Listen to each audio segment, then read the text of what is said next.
A very big thank you to our guest of honor, Ms. Rayu.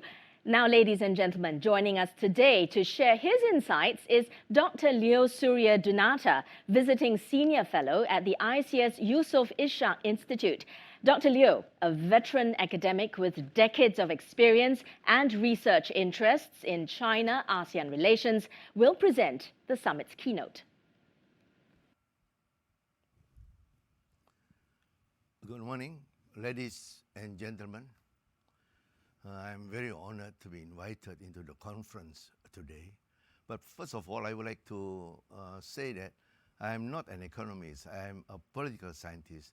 Therefore, I tend to see things from the political science point of view. The topic that I would like to talk about today is on China-ASEAN state relation with special reference to Indonesia.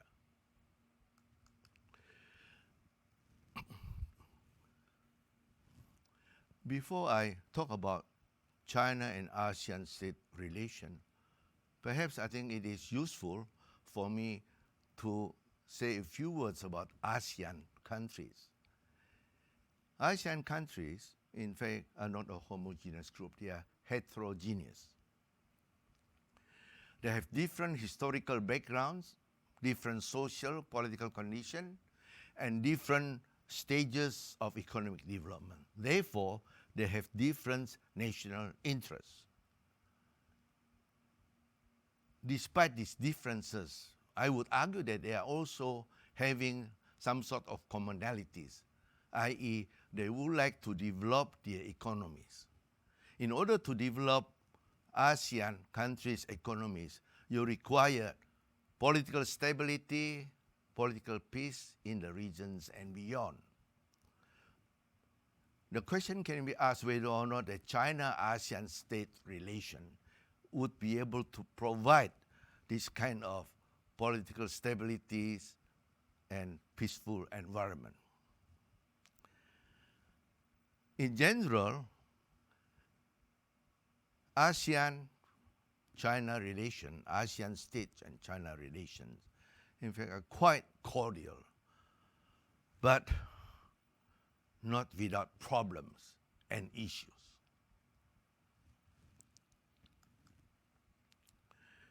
When we talk about China and ASEAN relation, in fact, we are talking about the economic relations, the political relations, and also security relations. When we talk about economic relation, we focus on trades and investment issues. In recent years, China increased trade volumes and investment in many ASEAN countries, especially after President Xi Jinping came to power in 2013. And China's activities in Southeast Asia, especially the economic activities in Southeast Asia, increased remarkably. And China tends to refer to all economic activities outside China as a kind of Belt and Road Initiative. Let us look at China's economic activities in the ASEAN states, especially the China's trade volumes and values in Southeast Asia. As you can see, that the trade activities, trade value, continue to increase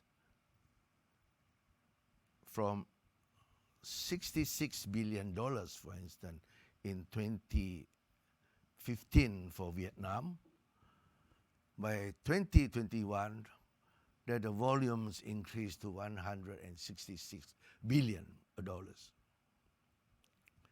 And the second largest trade activities could be said in Singapore, followed by Thailand, Malaysia, Indonesia, the Philippines, Myanmar, and Cambodia. The least, perhaps, I think, is in Brunei. When we look at the investment activities in the last 7 years, it also continued to increase. And the largest investment happened to be, I think, in Singapore, followed by Indonesia, Malaysia, Vietnam, Thailand, and so forth. That you can see is that as far as the activities are concerned, it did not decrease but increase. There is no doubt that the relationship, especially the economic relationship between China and the ASEAN states, continue, I think, to improve. Nevertheless, it is very difficult for us, for me, I think at least, to talk about ASEAN as a whole. It will be more fruitful if I focus more just on Indonesia, which I'm rather familiar with. And China-Indonesia economic relation, under Jokowi continues to improve. But it has to be noted, though, even during the Yudhoyono presidency, the economic relations between the two countries were already remarkably increased. And during the Yudhoyono presidency, you can see that there was a project called Madura-Surabaya Bridge. It was completed in the year 2009. However, it was before President Xi Jinping. Therefore, the project, it was not included as the BRI.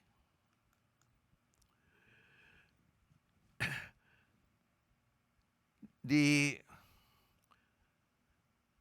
China-Indonesia economic relation under the Jokowi presidency, in fact, is very remarkable. China invested in many fields, including high-speed rail, infrastructure, manufacturing, industrial park, mining, etc. Of course, Beijing called all of these projects as BRI, but the Indonesians call them simply China's projects in Indonesia. Well, why so? Because Jokowi, in fact, proposed his own BRI project via his minister Luhut. But this project were not taken by Beijing. These projects includes the infrastructure in the outer islands, in North Sumatra, North Kalimantan, North Sulawesi, and Bali. They are involved in the seaport, industrial park, and tourism.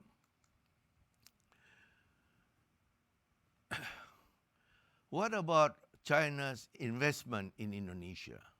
And China's investment in Indonesia, especially in recent years, as I mentioned earlier, were quite intensive. They benefited both Indonesia and China. However, many Indonesian workers and opponents to the Jokowi government are critical of this project. They claim that China did not employ enough Indonesian workers. They use a lot of Chinese workers in their projects, and therefore the transfer of technology was quite limited. And there was also the second reason why the transfer of technology was limited. It has something to do with the language that they speak, because many Indonesians do not understand the Chinese language. And also, the mining projects destroy local environment. In fact, this happened to every country's mining projects.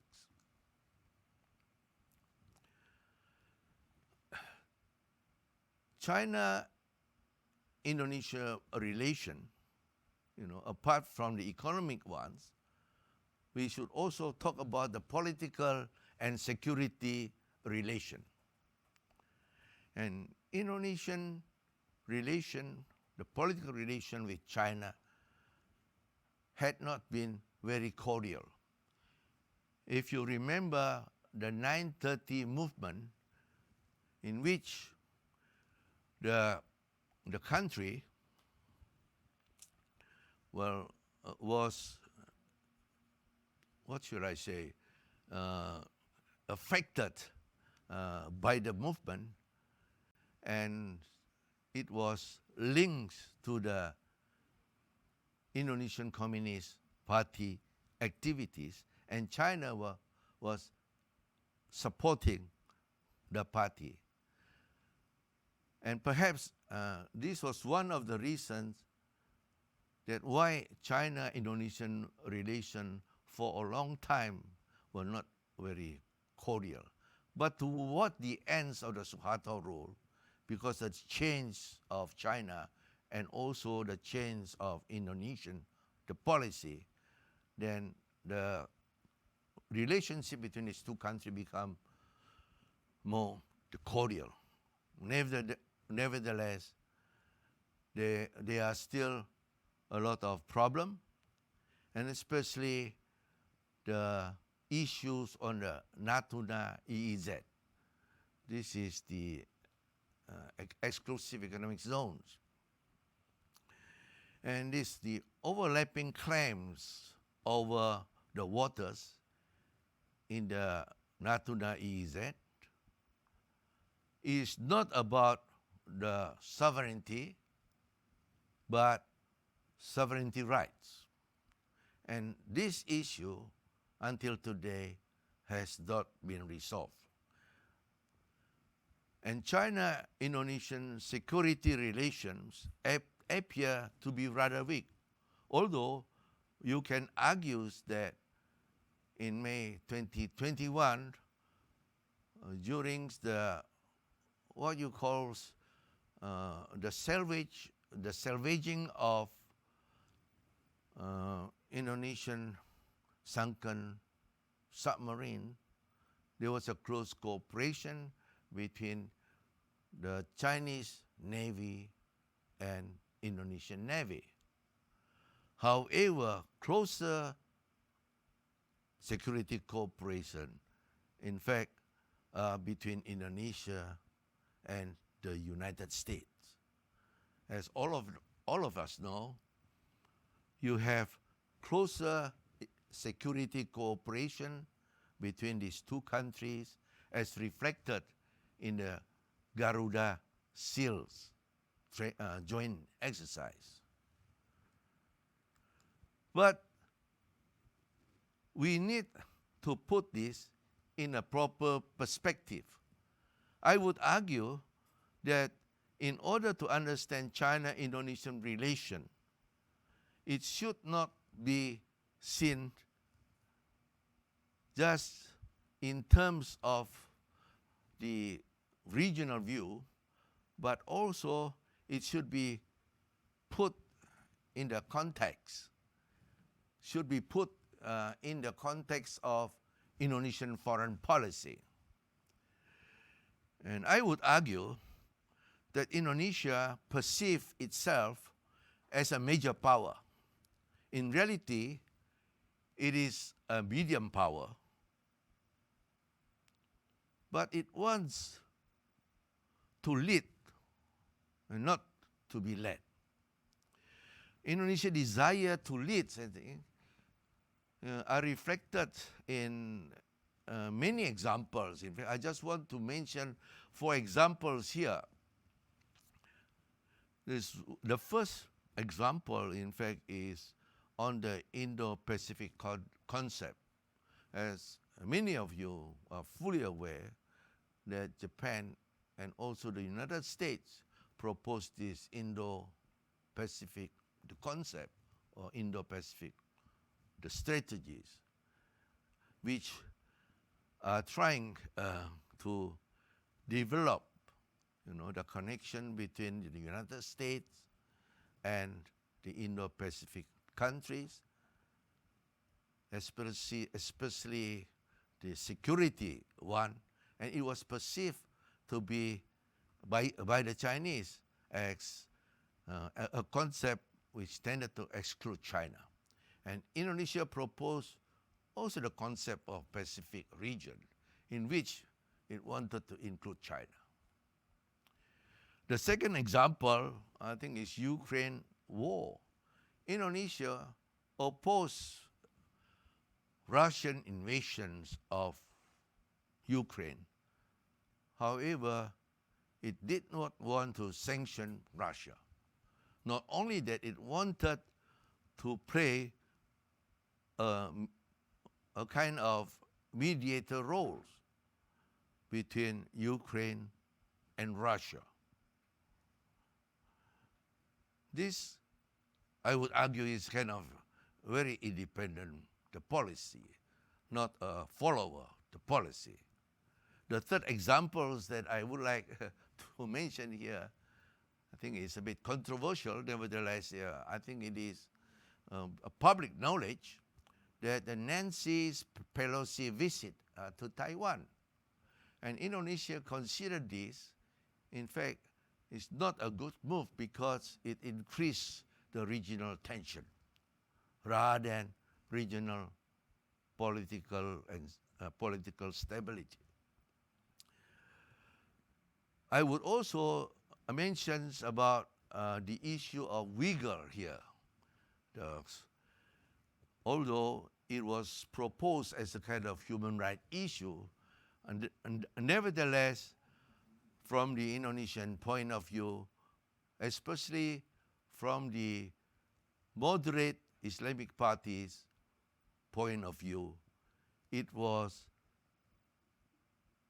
an issue of radicalism or Islamic radicalism. Therefore, the moderate Indonesian party did not condemn, did not criticize the policy of China in Xinjiang. The last examples that I would like to give is this G20 summit. And as all of us know that Joe Biden wanted Jokowi not to invite Putin at the G20 summit. But Jokowi insisted that since Russia is a member of G20, therefore it has to be invited. Nevertheless, in terms of the inviting Zelensky of Ukraine,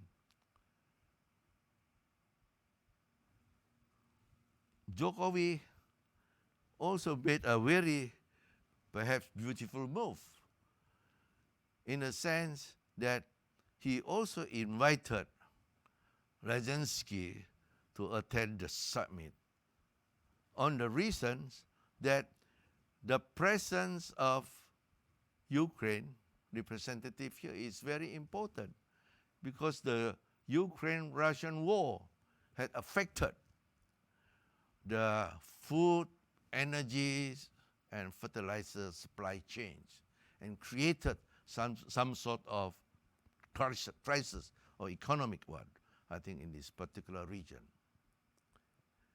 By doing this, I would argue that Indonesia, in fact, wanted to show the world, perhaps it also reflects the ASEAN view that as far as ASEAN states are concerned, it would like to keep the same distance with the two superpowers.